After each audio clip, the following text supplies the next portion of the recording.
welcome, class, whether you are sitting in front of me or whether you are local but in your homes or whether you're a long way away. We welcome you tonight to our class, and we are continuing to look at the tribes of Israel. And if you have been with us, you know that we are on page 5 of, I believe it's 29 notes. So we are at note 23.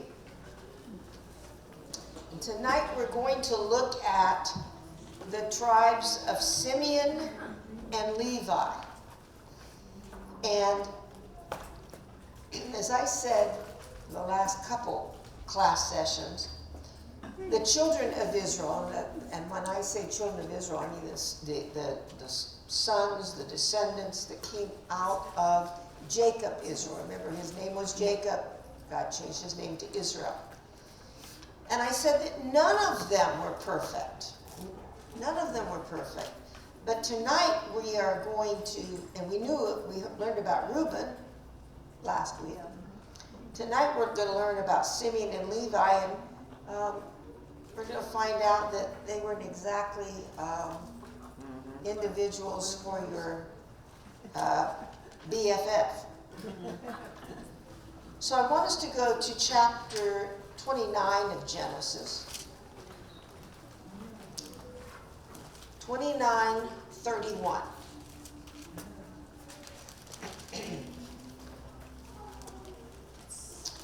And then we're going to go to 33 and 34. When the Lord saw that Leah was unloved, he opened her womb, but Rachel was barren.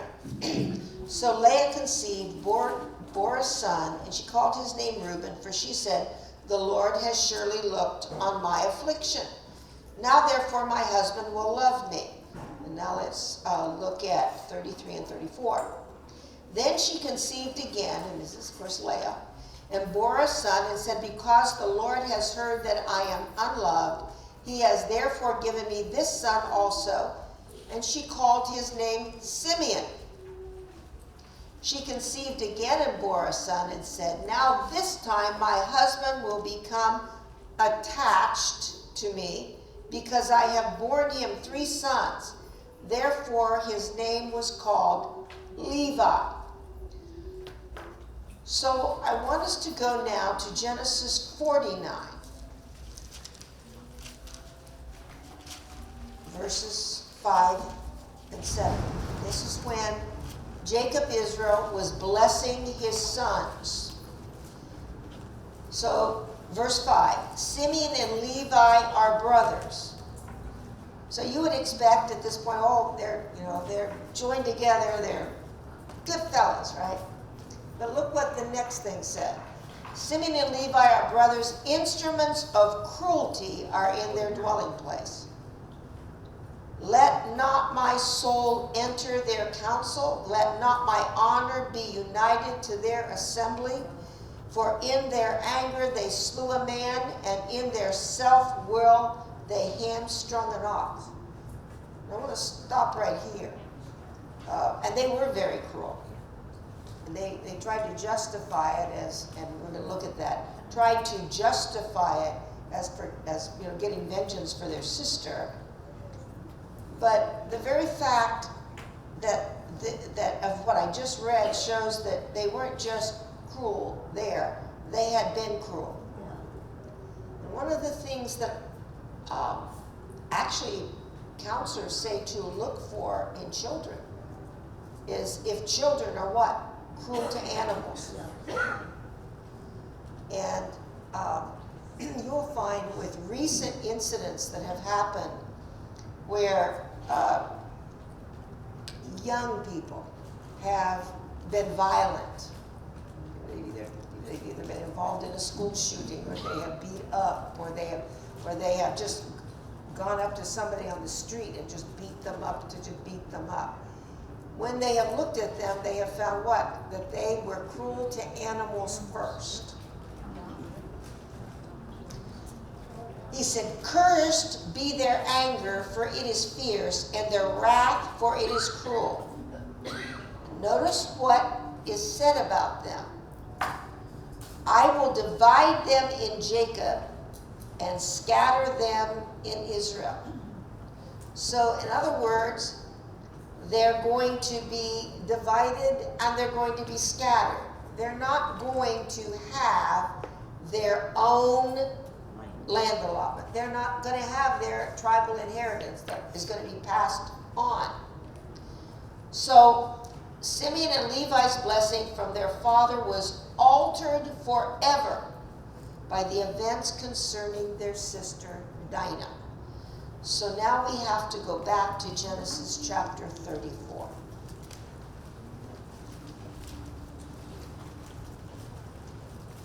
Verse 13. But the sons of Jacob, I need to actually do something here. So let's go back to 34 at the beginning. I know this is quite a bit to read. Let me just ask this. How many know the story of Dinah? Raise your hand. Okay, how many do not know the story of Dinah? Okay, we're about half and half, so let's go into the book. So Genesis 34:1. Now Dinah, the daughter of Leah, whom she had borne to Jacob, so her parents are both Jacob, Israel, and Leah, went out to see the daughters of the land. And when Shechem, the son of Hamor, the Hivite, prince of the country, saw her, he took her and lay with her and violated her. His soul was strongly attracted to Dinah, the daughter of Jacob, and he loved the young woman and spoke kindly to the young woman.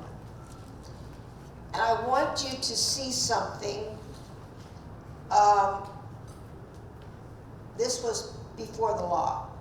I know what I just said. This was before the law. Now, what occurred was wrong. But when you understand the culture of that time, he loved her. He just was a little overbearing. Basically, we would consider rape today. And it was rape. But how many times does it happen? Often.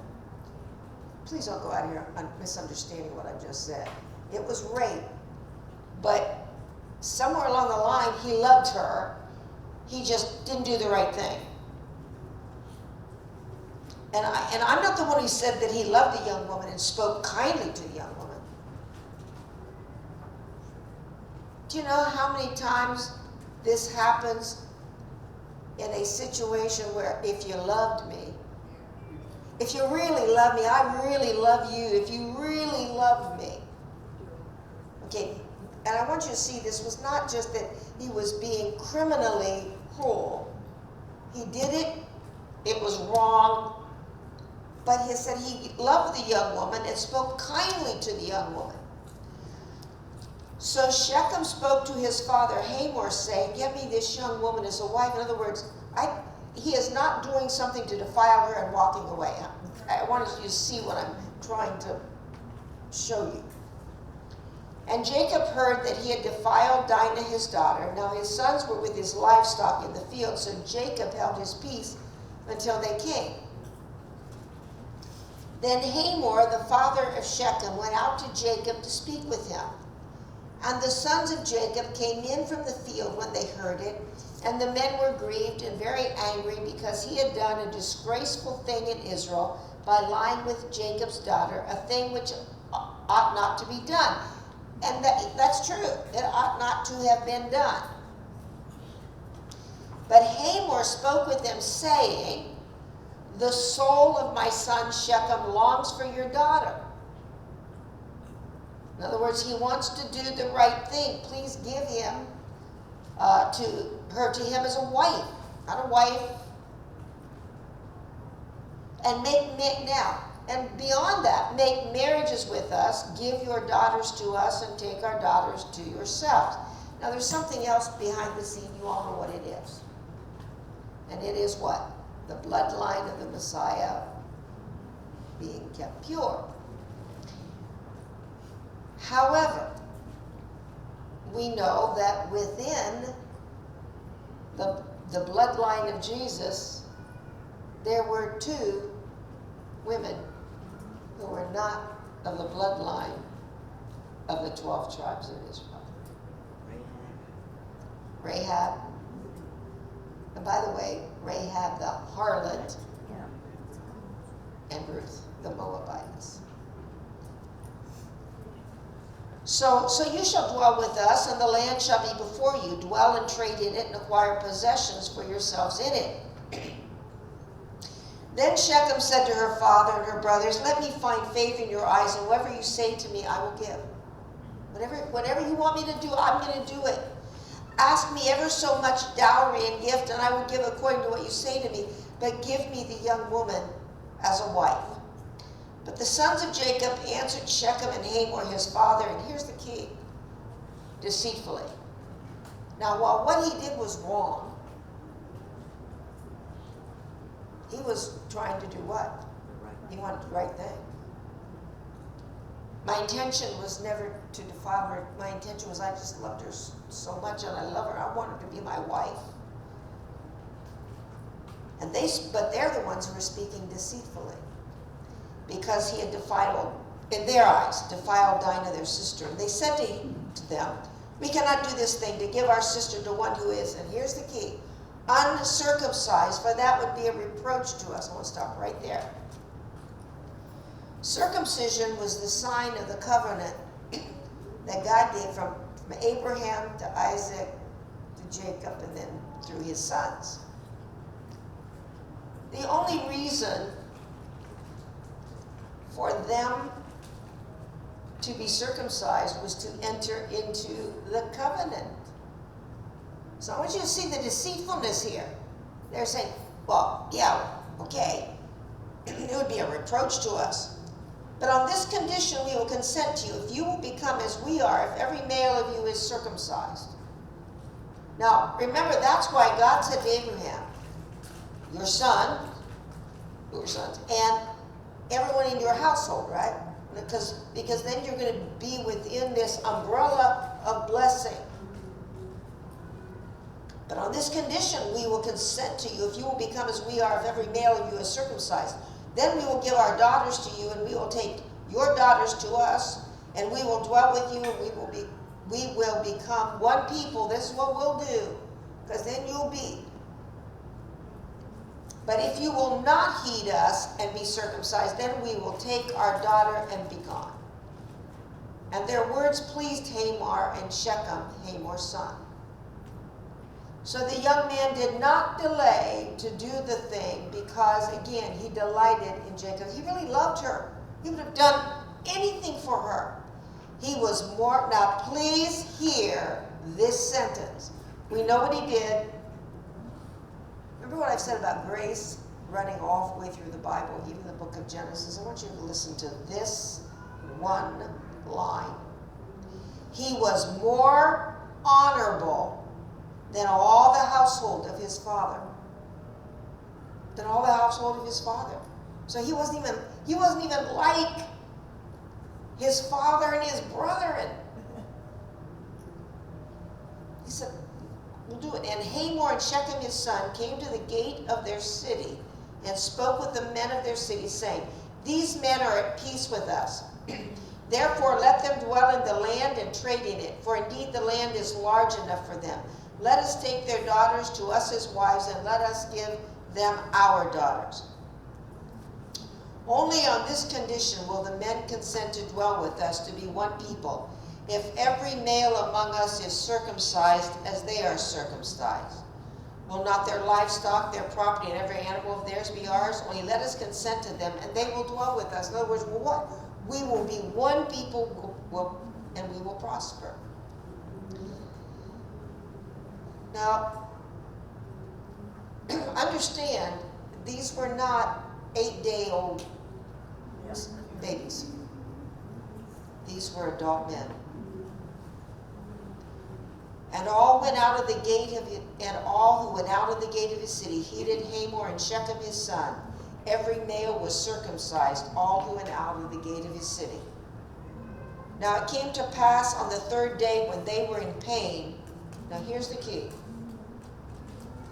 That two of the sons of Jacob, Simeon and Levi, Dinah's brothers, each took his sword and came boldly upon the city and killed all the males. Now that was murder. Not only that, but they lied and they deceived. And they killed Hamor and Shechem his son with the edge of the sword, and took Dinah from Shechem's house and went out. The sons of Jacob came upon the slain and plundered the city because their sister had been defiled. I'm just going to say here, that was the excuse. Listen to what I said. That was the excuse.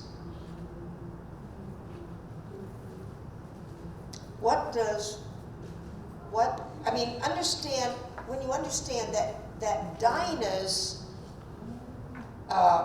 reputation, Dinah's dignity would have been taken care of by the marriage with Shechem. Not only did they murder all the men of the city, but they plundered the city.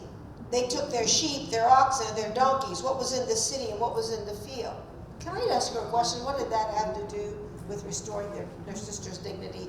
Nothing. And all their wealth, all their little ones and their wives they took captive. And what do you think they did with their wives? And they plundered even all that was in the houses. Then Jacob said to Simeon and Levi, you have troubled me by making me obnoxious among the inhabitants of the land. Because by the way, the word got out among the Canaanites and the Perizzites, and since I am few in number, because they just had what? They just had Jacob and his sons and their families. They will gather themselves together against me and kill me. I shall be destroyed, my household and I. But they said, should he treat our sister like a harlot? See, again, that shows it was the excuse. It wasn't truly the reason. It was the excuse. Oh, well, we did the right thing. I would say, and in your notes, they were guilty of religious hypocrisy.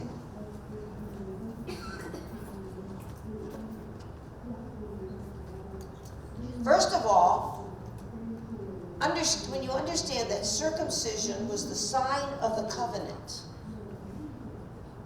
and they went out and they made this agreement knowing it was deceptive, but what I want you to see more than what they did was what they did with the sign of the covenant. Do you understand how they cheapened that? Well, yeah, you can have our sister, but this is what you have to do. Listen, circumcision meant more than that. And if you take it all the way back to Abraham, when Abraham sent his servant out to find a bride for Isaac, there's a symbol there where it says that Abraham laid hold on his thigh. That's not what the original language says. Because he was saying, listen, there's a sign here. And I want to make certain that when you find a bride for my wife, it's going to keep the line through the covenant.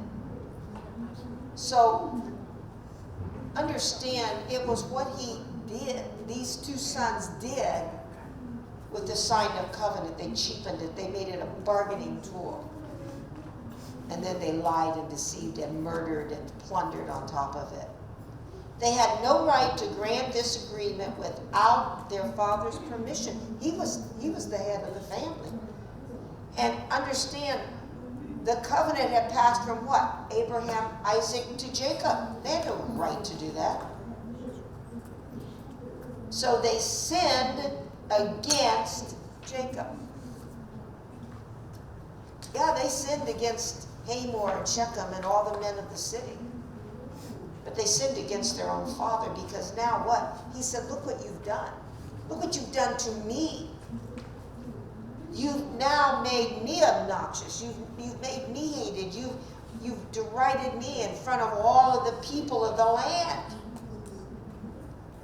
Now, in understanding the undoing of Simeon and Levi, one must understand that while there was no law at this time, there was still a sense of the importance to preserve the lineage.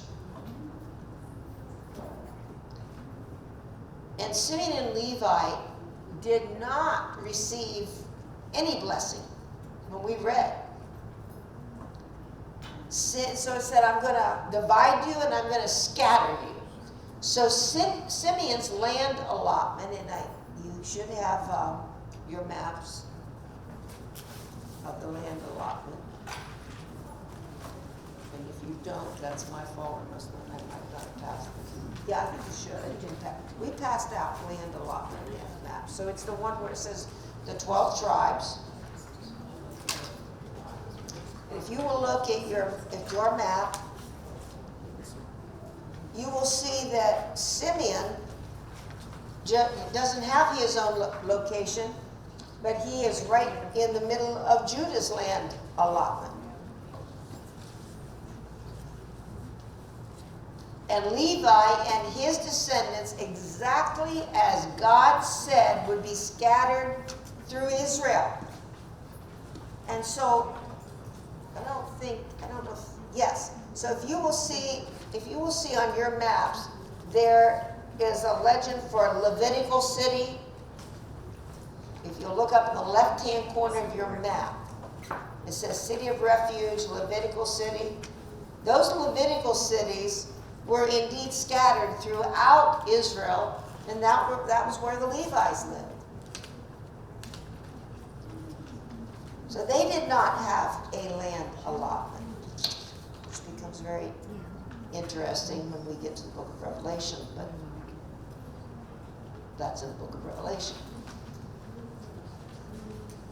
So they're scattered throughout Israel. Now, when Jacob addresses his sons near the end of his life, they're all in Egypt. They didn't fully realize that their descendants would be in bondage in Egypt, even though God had told Abraham, that they'd be, multiplied.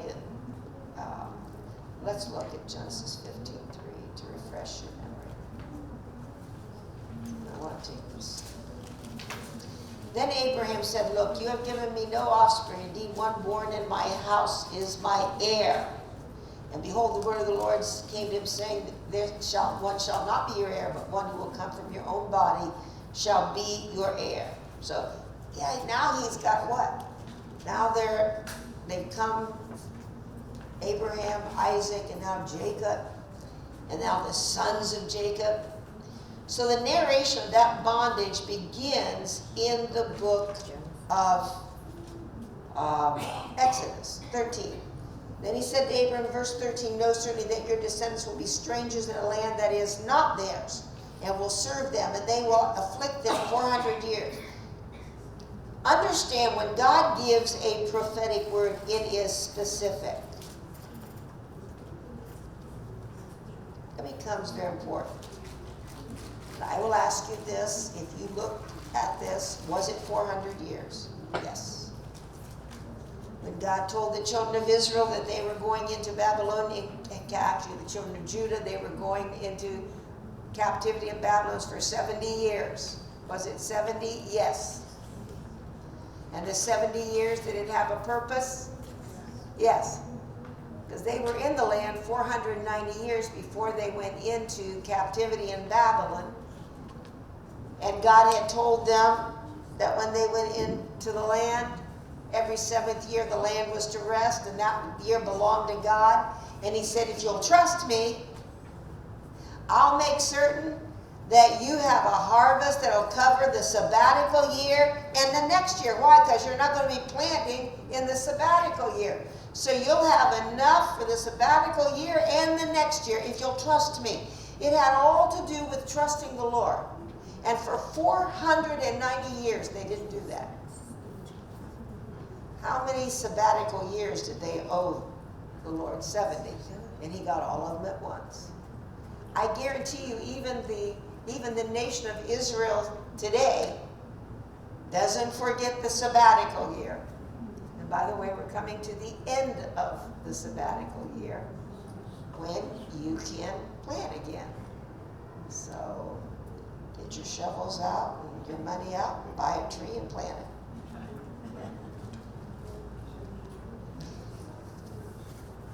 So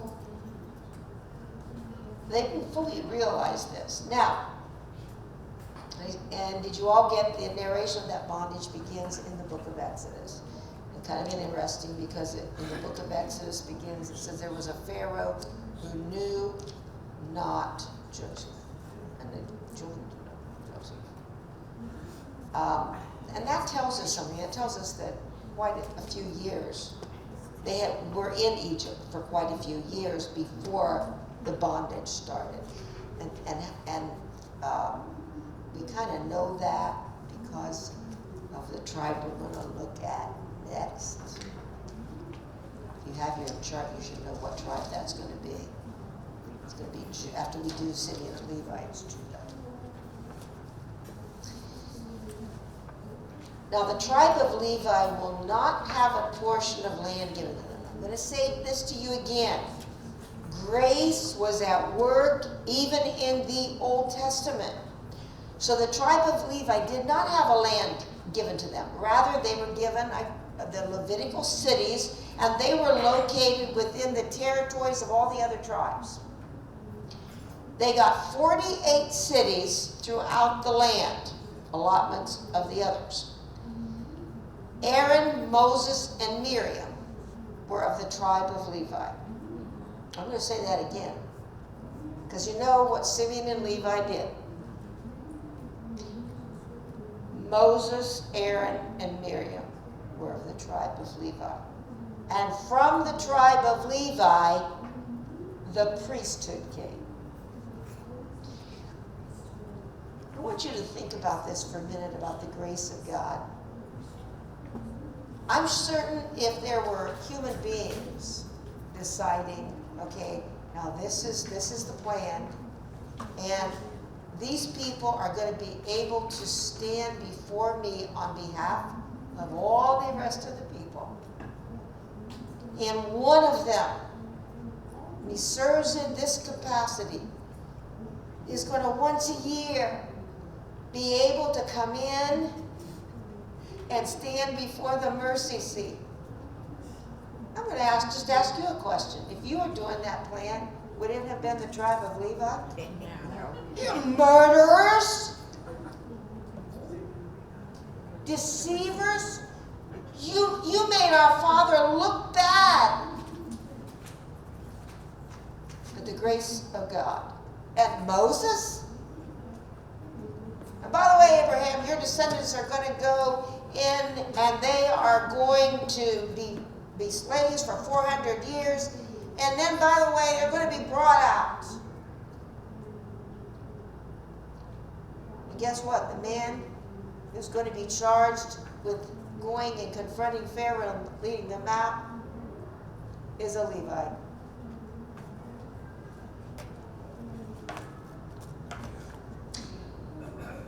And now, while the tribe of Levi does not get a separate land allotment here, in the end times, there is an allotment for priests. There's an allotment for priests, P-R-I-E-S-T-S. And guess what? There are 12,000 virgins from the tribe of Levi in Revelation 7:7. Remember when we talked about the 144,000, it says 12,000 from, 12,000 from. There's going to be 12,000. By the way, these virgins are spiritual virgins. I want you to see something. And they're going to be what? They're going to be 12,000 of the 144,000 preachers of righteousness in the end times. When God does a work in us, Is it a good work and a complete work? Yes. Now, Simeon's lot is kind of strange. When Moses blesses the tribes, as recorded in Deuteronomy 32 and 33, Simeon is not mentioned, not even mentioned. And by the way, can I just say that with a couple exceptions, you will have different, and when we get further on, I'll share this. When you look at the tribes, with I think 2 exceptions, they're not the same. The lists are always a little bit different. Don't read anything into that. In 2 Chronicles, parts of the tribe of Simeon were living in the north. Now this will become very important when we look at the migration. And I've been looking for a good, what? What did I say? She couldn't hear. She was just. North. I thought. Hear. No, she Okay. Yeah. That's fine. If you're at home and you don't get it, you'll have to call me. They can get my attention. In 2 Chronicles, parts of the tribe of Simeon were living in the north, and I went on to say a lot after that. What I was saying was that will become very important when we look at the migration.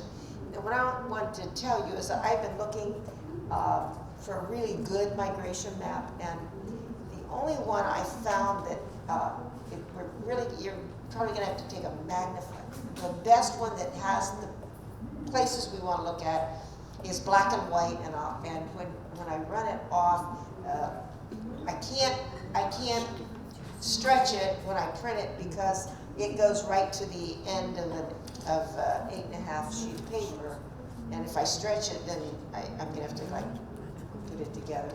So but it's the best one to show you where they went. So what we find is that Simeon. Now this becomes very important. Why is it important? Why is what I just said to you important? Because where was Simeon's allotment? In the midst of Judah. Judah's allotment, which will become what? That will become the southern kingdom of Judah. But in 2 Chronicles, when we begin to see the deportation of the tribes, we find parts of the tribe, not all of them, but parts of the tribe of Simeon were living in the north.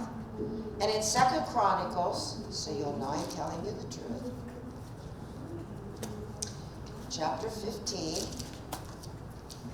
verse 9, then he gathered all Judah and Benjamin, those who dwelt with them from Ephraim, Manasseh, and Simeon, for they came over to him in great numbers from Israel when they saw that the Lord his God was with him.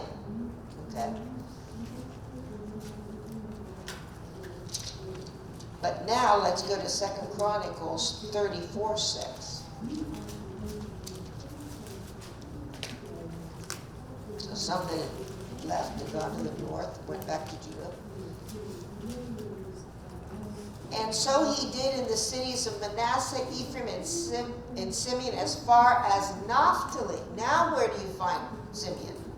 All the way in the north during where the tribe of Naphtali is. Now I'm talking about north. If you'll look at your map, this is where they started. And now they're all the way up here, and some of you have been with me to Dan. So this is the whole area of Naphtali. So you kind of some of you who come into Israel can kind of visualize. That's in the far north of Israel. In Numbers 123, the tribe of Simeon numbers 59,300. And in Numbers 26:14, the tribe numbers 22,200. I mean, that's quite a loss. So something happened to greatly diminish the tribe. So the tribe's diminished. I mean, That's a lot. 59, because, people are still, getting married, having children, and so in Numbers 123, you've got 59,300, and even if some die, naturally, you're still having children, and if you go down to the tribe in 2614, only numbering 22,200, something happened. So we're going to look at. If you will go to Numbers, the 25th chapter. Like I said, it's really easy to do this and find this out about the tribes. But you have to be willing to do the digging it out. Numbers, what was it? Numbers, the 25th chapter.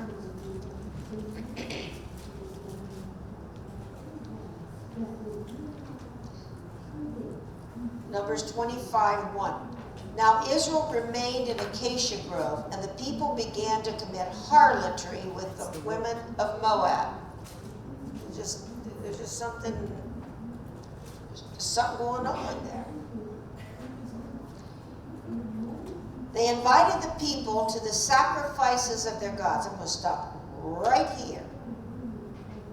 Before the children of Israel went into the promised land, God gave them instructions. He said, now I want you to know something. When you go into the land, all of those peoples that live there, they worship other gods. Don't join yourself to them. There will be a snare to you. He told them that. Don't do it. He gave them the entire book of Leviticus. He said, don't do it, don't do it. And the whole book of Leviticus, by the way, is to show them how these people do this, and you'll see this phrase over and over, but it shall not be so among you. Da, da, da, da, da, but it shall not be so among you. Here they are. And the people begin to commit harlotry with the women of Moab. And I would say, in this particular case, it was both physical and spiritual harlotry. Because here's what happened. And by the way, you find this happening throughout the lives of the children of Israel. And I would simply say, look at Solomon. Solomon married foreign wives, and then what was the next thing he did? Oh, well, they have to make room for their gods. They don't worship our God. So I've got to make places for my wives to worship their gods. And eventually, what did it do? It became a snare to the people of Israel. And then, by the way, if you're going to have all those gods, somehow you got to pay for it, right? All those shrines, everything. And so, well, how do politicians get the money? They tax the people. And by the way, that's what led to the division of the kingdom. So this is what happens. We want to know why the tribes diminished from 59,000 to 22,000. The tribes. And they invited the people to the sacrifices of their gods, and the people ate and bowed down to their gods. I'm going to say something which probably may be offensive to some people. I do not see a problem with Christians visiting and celebrating Jewish holidays, such as Pesach or Shavuot or Tabernacles, which is Sukkot, and Rosh Hashanah. How many just heard what I said? There's nothing wrong. Why? Because in essence, we're worshiping the same Father, God. Same God. And plus, we know that every one of those celebrations point to, some of my Jewish friends do not yet understand that yet. Some of them were curious, and I got to share with many of them. But they point to Messiah, Mashiach. Yeshua. But here's where I have a problem. I know people who call themselves Christians don't understand what it means if they get invited to a celebration of Eid or other Muslim commemorations. Listen to what I'm going to say right now.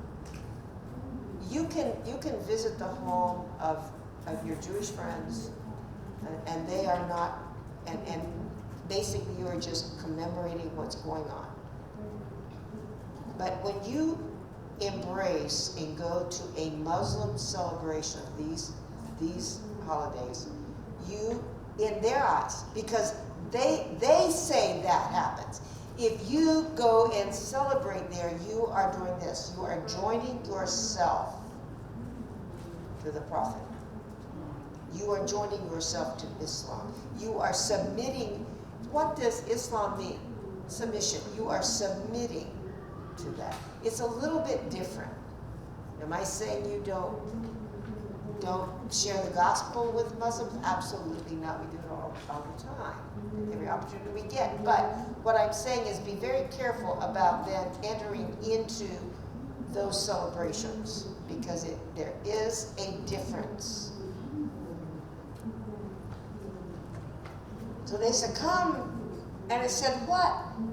The people of Israel bowed down to their gods. Now, this is why I said what I just said.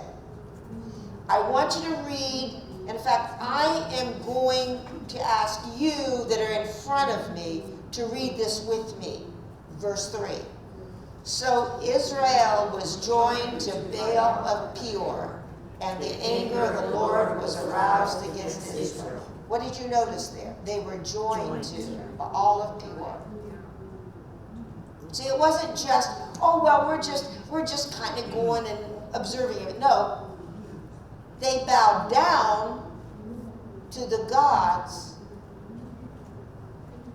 that were not gods. And then the Lord said to Moses, take all the leaders of the people and hang the offenders before the Lord out in the sun, that the fierce anger of the Lord may turn away from Israel. Now, not only did they hang them, but they left them hanging in the sun. So Moses said to the judges of Israel, every one of you kill his men who were joined to Baal of Peor. And indeed, one of the children of Israel came and presented to his brethren a Midianite woman in the sight of Moses and in the sight of all the congregation of the children of Israel who were weeping at the door of the tabernacle of meeting. Now, all this has happened, and then one of the children of Israel came and presented to his brethren a Midianite woman, and in the sight of all the congregation. Now when Phinehas, the son of Eleazar, the son of Aaron the priest, saw it, he rose from among the congregation and took a javelin in his hand. Then he went after the man of Israel into the tent and thrust both of them through. And I don't think I have to draw you a picture, do I? No, I don't. If I do, see me after class, I'll explain it to you.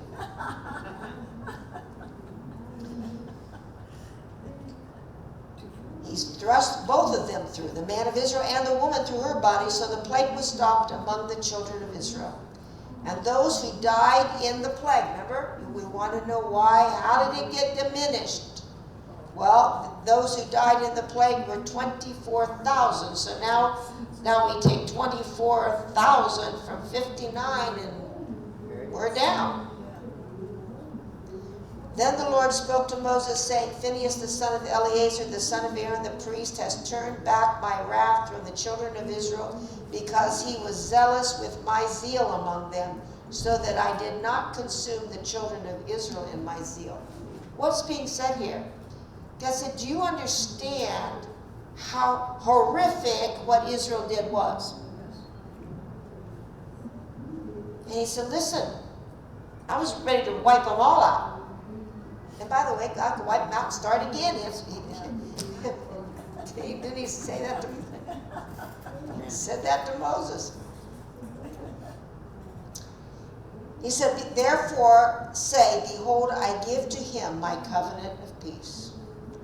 And it shall be to him that and his descendants after him a covenant of an everlasting priesthood, because he was zealous for his God and made atonement for the children of Israel.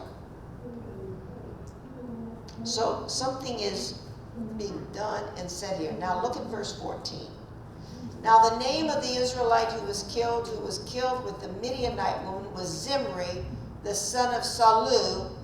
Now this is the point of everything that I've read to you just all this time. His name was Zimri, the son of Salu, a leader of a leader. Now this is important. Why? Because any group will never rise higher than the leader. He was a leader of a father's house among the Simeonites. Okay? So Zimri was a leader of the chief house among the Simeonites. So obviously the tribe of Simeon then was very much involved in the worship of the gods of Moab.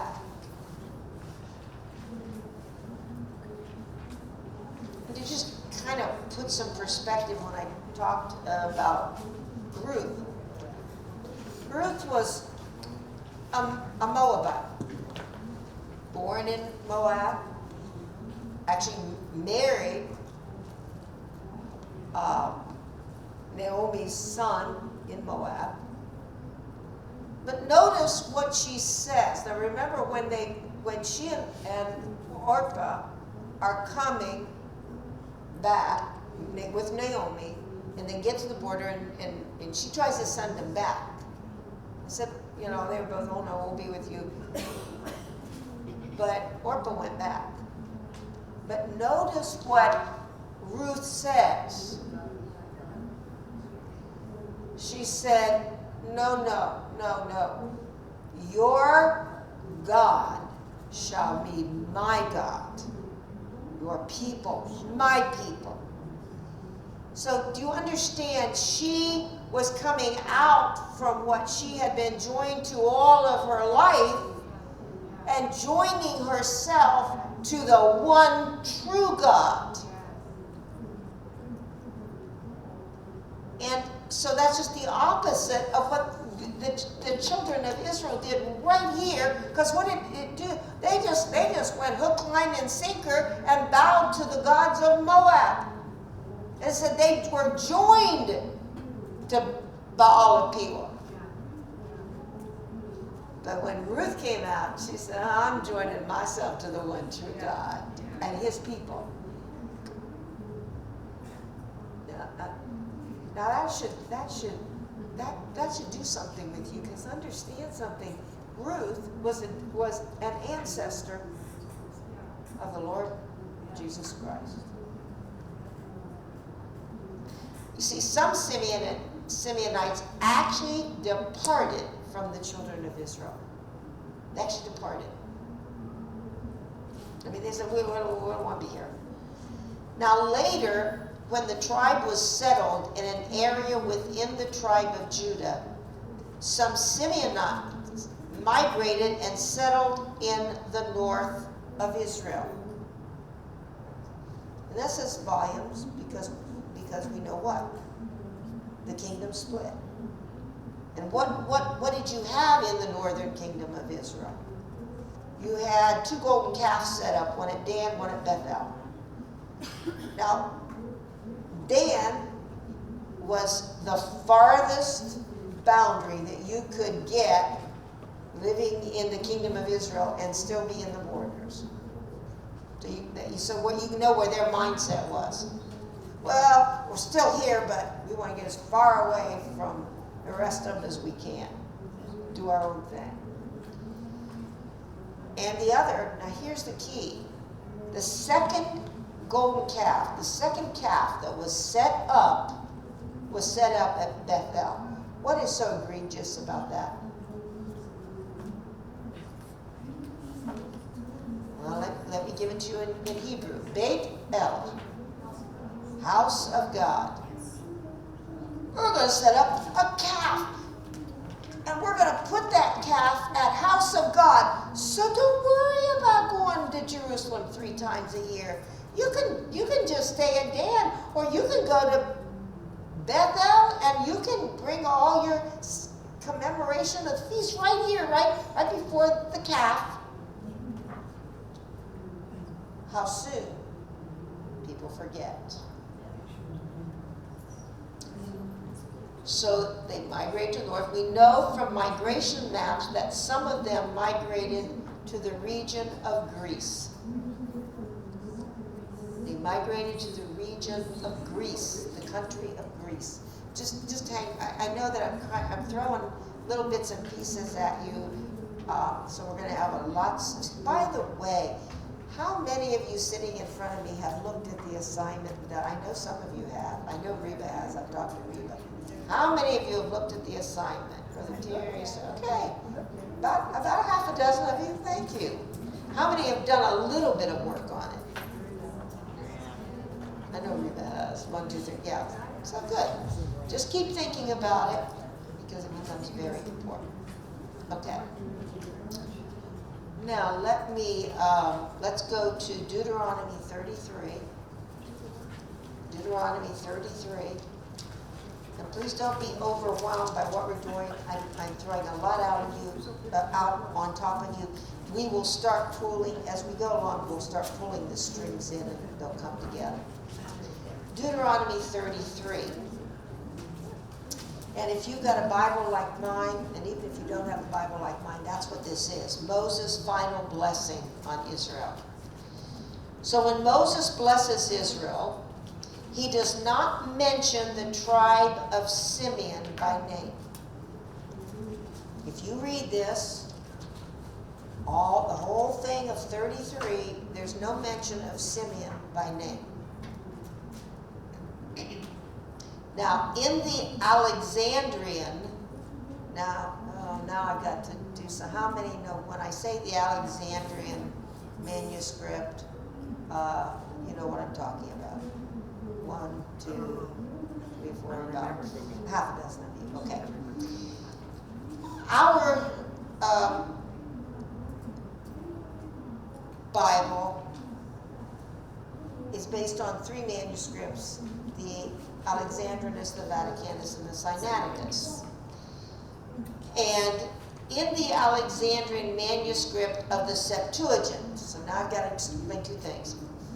By the way, the Sinaiticus is the oldest of all the manuscripts.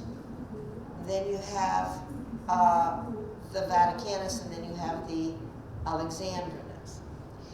So in the Alexandrian manuscript of the Septuagint, which is the Greek translation of the Old Testament.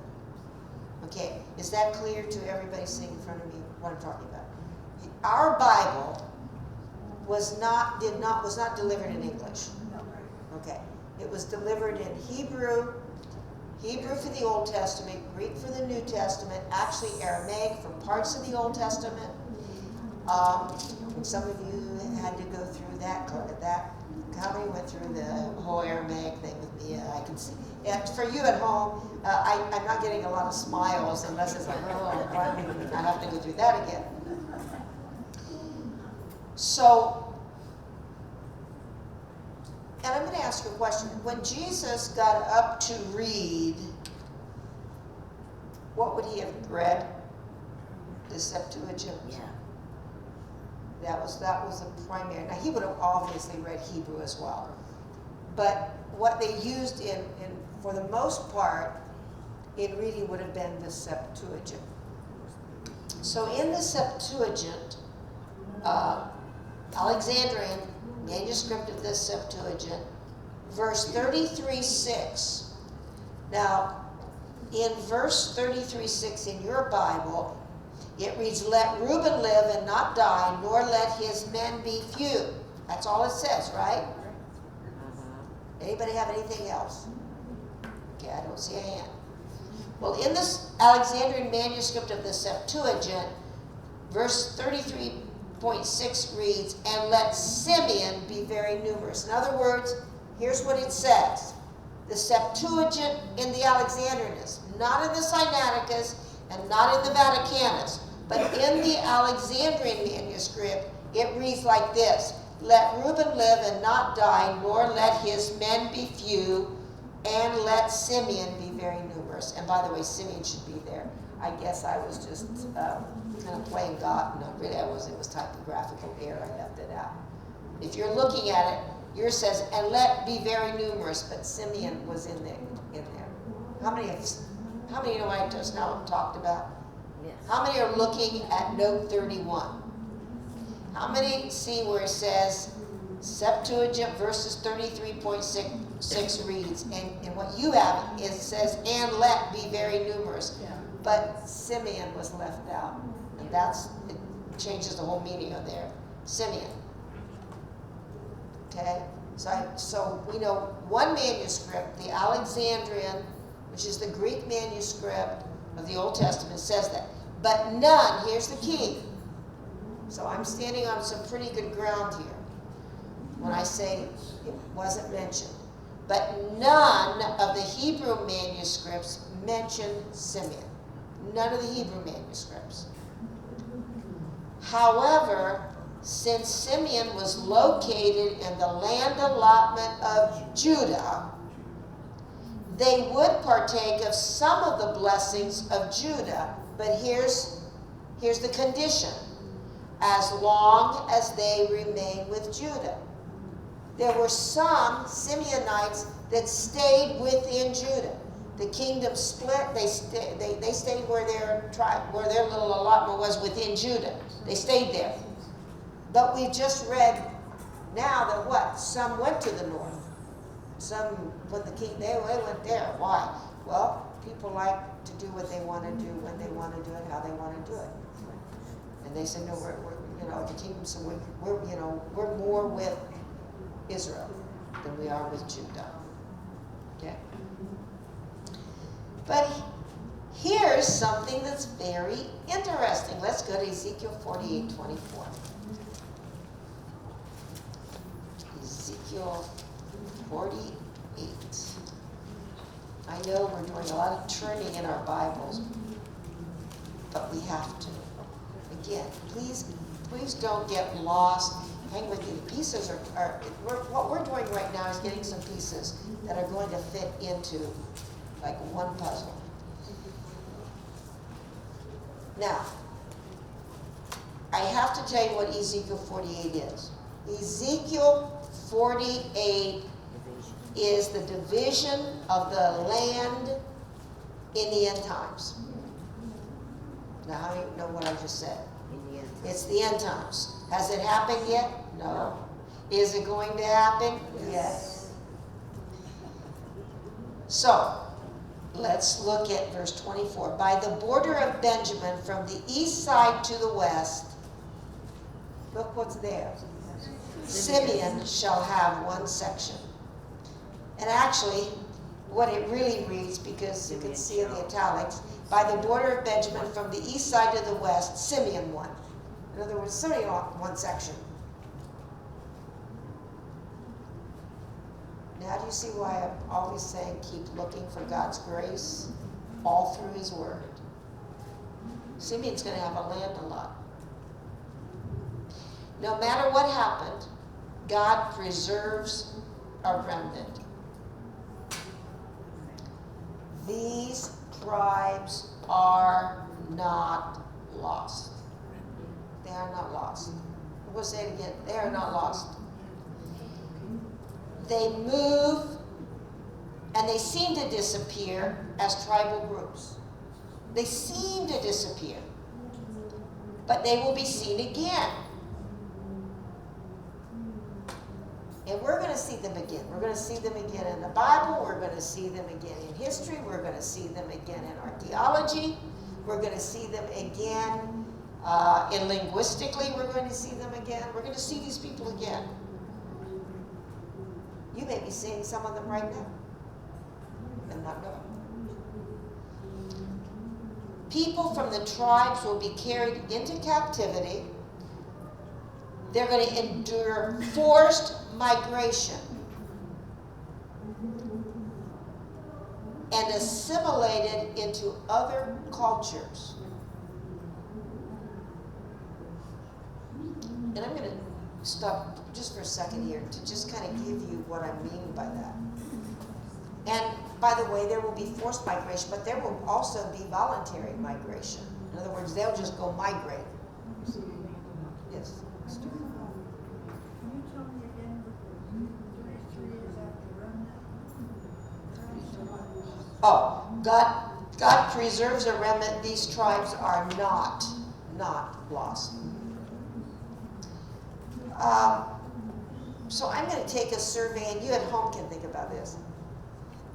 That's kind of funny because I'm going to ask this question, and then it's going to be really funny on my part, and I'm going to explain to you why. How many of you are not living in the town or city in which you were born? You're not. You were born in some other city other than Canton, Ohio. Okay. For you at home, about half the class raised their hand. I was born here, but this isn't where I grew up. I've been all over the place, mostly south. And it was, in fact, I grew up in where my mother was born. And just to show you how we move and how many of you have moved. And no one forced us. We just did. I have lived in the northwest corner of the state. I have lived in the southeast corner of the state, and I've lived in the northeast corner of the state. And I've gone other places. So there was the forced migration, of course, when they were conquered. But they also migrated by choice.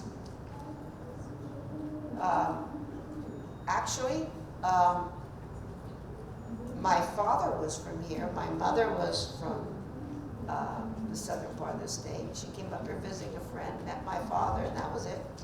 And it was really kind of funny because not only did she then keep coming up here, then she decides to move up here, get a job while they plan to get married, and her sister decides she's going to move up and live with my dad's parents because she wanted to come up to the big metropolis of Canton.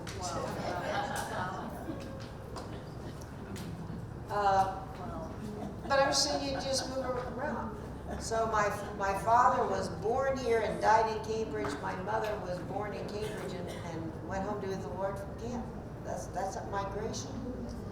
But we are going to see that there was migration of force, but there was also voluntary migration.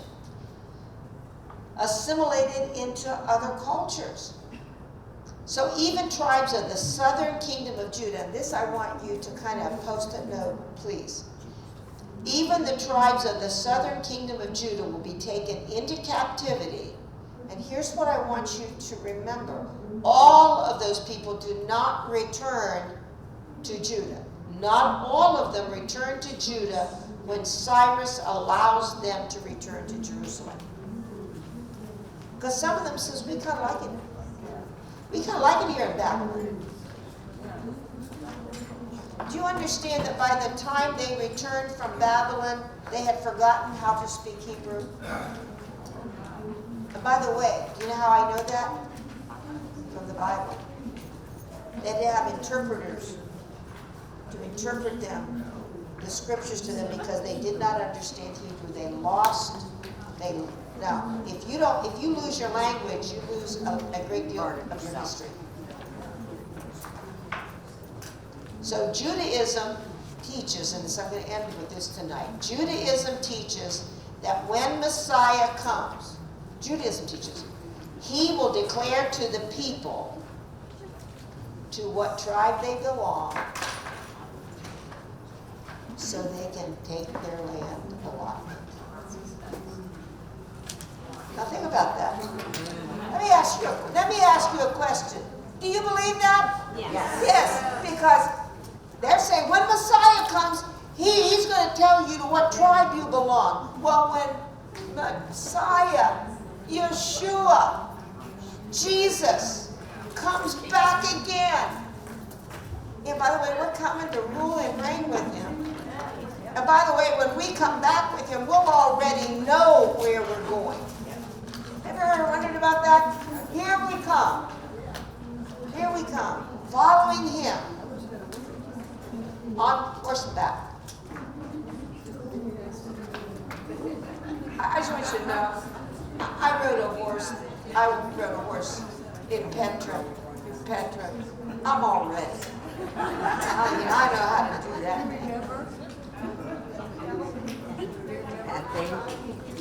We'll already know. But you know what? When he sets his feet on the Mount of Olives and he marches into Jerusalem, he gets ready to declare and say, okay. Because guess what? Guess where he goes first? He goes down into Petra, where there are a whole bunch of people hiding because God has shut them in. And what have they done in those 7 years? Please hear me. They found all of the scriptures that have been secretly hidden in Petra. We know they've been hidden there. We know people who've hidden them there. And guess what they've spent the 7 years doing? Oh my goodness. Oh. So that when he goes there, he's not going to have to preach a long time. He's just going to have to go there, open up where the cliffs have come together and said, follow me. And it said they will come up. And who is this who comes up covered with the rose red dust? Well, if you ever go to Petra, you'll know what I'm talking about. You'll have it in your eyes, your nose, your ears. It's that real fine gold dust, but they're following him. And they're following what? They're going to follow him back to Jerusalem because he's saying, you're this, you're this, you're this. Because even in Judaism today, you're either a Levite, a Cohen, or Israel. Those are the three divisions. Do you know anything about Judaism? But guess what? On that day, they're going to know you are Naphtali, and and guess what? Come on, because you got an inheritance. And he said to Daniel, and by the way, Daniel will be back with us, right? And he'll say, Daniel, didn't I promise you? Go to sleep now. But when you awaken, there's an inheritance waiting for you. If that doesn't excite you, then you are not excitable. But I am. Someone said, well, why do you want to go to Israel all the time? I'm just kind of looking out the land and saying, yeah, I'm going to say, wonder. Now, I know my mother told me where she wants her allotment, but I don't know if that's going to be there or not. But she'll have a land allotment. But understand, I just taken over, looked in the land. And by the way, wherever it is, I will gladly say thank you, Lord. And by the way, some of you that think, well, I don't think I've got a land allotment. I'm just going to say this. Just hang on. Because if you've been looking at that assignment, you know something.